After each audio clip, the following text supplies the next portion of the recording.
അങ്ങനെ കോപ്പ അമേരിക്കയും യൂറോ കപ്പും അവസാനിച്ചു എന്നാണ് പലരും വിചാരിച്ചിരിക്കുന്നത്. എന്നാൽ അത് അവസാനിച്ചിട്ടില്ല. യൂറോയുടെ ചാമ്പ്യന്മാരും കോപ്പയുടെ ചാമ്പ്യന്മാരും ഏറ്റുമുട്ടുന്ന ഫൈനലിസമ എന്നൊരു മാച്ച് കൂടി ഇനി വരാനുണ്ട്. പക്ഷേ ആ മാച്ചിൻ്റെ ഒഫീഷ്യൽ ആയിട്ടുള്ള ഡേറ്റ് ഇതുവരെ വന്നിട്ടില്ല.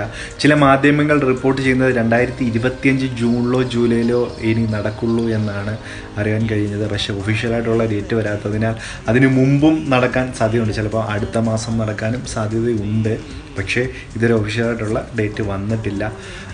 യാദൃശ്യവശാൽ 2016 പോലെ പോർച്ചുഗലായിരുന്നു യൂറോ കപ്പ് നേടിയിരുന്നതെങ്കിൽ ലയണൽ മെസ്സിയും ക്രിസ്ത്യാനോ റൊണാൾഡോയും തമ്മിലുള്ള ഒരു മത്സരം നമുക്ക് ഫൈനലിസ്മേൽ കാണാൻ കഴിയായിരുന്നു. പക്ഷേ യാദൃശ്യവശാൽ പോർച്ചുഗൽ റൗണ്ട് ഓഫ് 16 തന്നെ പുറത്തായി. പക്ഷേ ലയണൽ മെസ്സി അവസാനം വരെ പൊരുതി അർജൻറ്റീനയ്ക്ക് മറ്റൊരു കോപ്പ അമേരിക്ക കിരീടം കൂടി നേടിക്കൊടുത്തു.